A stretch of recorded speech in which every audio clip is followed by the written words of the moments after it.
Hey everyone, Justin Ballard here with Roger, Teresa. We got Periscope rolling, so thank you everyone on social media and my wife Amy filming. We're going to keep this down to 5 minutes, but as promised, we used all our donations and got the Car Laboratories 360 report. This is considered one of the best private contractor firms you can get for laboratory analysis of your water. We had chemistry teacher Mike Zahiro pour the water on video, and so we have everything documented correctly, and we want to show everybody what's in their water.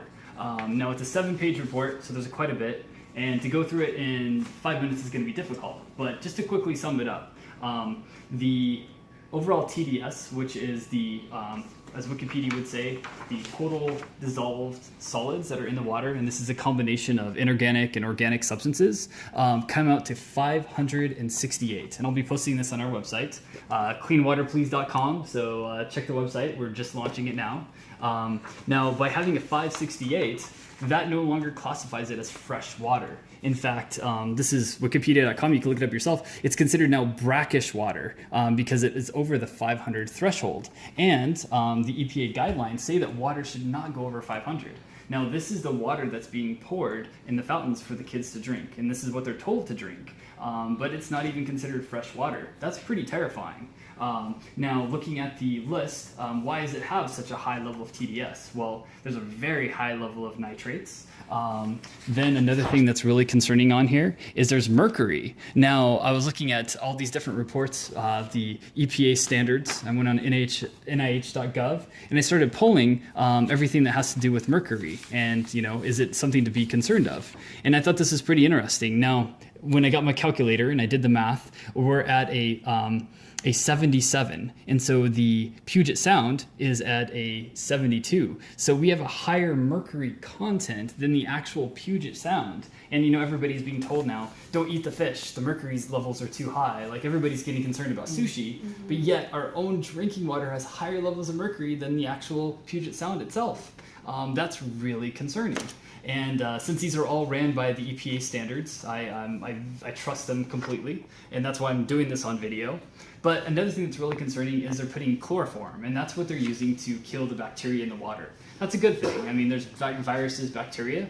Well, the byproducts are actually very poisonous, and so I started looking into NIH.gov, and what they're putting in with the chloroform comes out with trihalomethanes, and of course my pronunciation is not very well, but to kind of sum that all up, what they did is they took from just recently, and this is 2015, but from 2001 to 2013, they took 1,184 pregnant women. They exposed them to the different levels of what they considered safe chloroform or trihalomethanes, and the results were outstandingly, like, they're just terrifying. What it was doing to the fetuses, the fetal growth, it was terrible.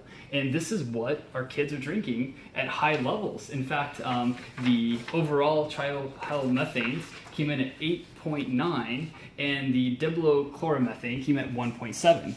I called the EPA, I called the lab, and I was like, hey, what's going on? And the only response I got was, the chemicals are in the water to keep the water safe. It's up to you to take the chemicals out of the water before you drink them. They don't have standards besides the TDS that you can actually reinforce. They've actually made the level so high that it's toxic.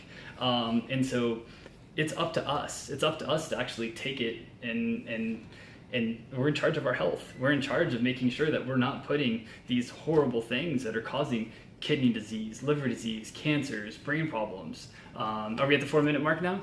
Okay, all right, cool. So let me wrap it up. But everyone, please, I'm going to be posting this on Clean Water Please, so please, that's funny. Check out our website. Check out, do your own research. Figure out what these chemicals are. Figure out what happens when you drink mercury. You know, we're told to drink 8 ounces of water a day. What are you putting into your body? You know, the majority of our body is water. So if we're putting all these man-made chemicals and horrible things in our body, then what's the end result going to be? Well, we're going to get sick. We're going to get cancer. And you have to have the proper machines to take out the solvents. In Pasadena, they have TCP-123 go in the water, and that's a solvent. It's actually considered a very high-level classification carcinogenic, and it doesn't come out unless you have like a Kangen machine with the electrical plates. Actually, kind of I have with the electrolysis electrolyzer, to electrocute the water. Sorry I have so many books. I started off with just a little folder, and now I have going on 5 folders, and I need like my own bookshelf for all my research, because this is all real data I've collected from NIH.gov, and I print it out and I take my notes because it's important. People that are coming over, like, they're really sick, and it's incredible how quickly I can recover them with just water. I stabilized myself. I've been to 13 doctors, and so far the most progress I've gotten is from the Kangen water over anything else. Wow. Yeah, it's really incredible. So thank you for tuning in. Please check out our website. Join us on Facebook. Whoever, if you have any questions, reach out, and I'll be more than happy to answer them. There's an answer to everything. You just have to look. So thank you everyone for tuning in, and have a blessed day.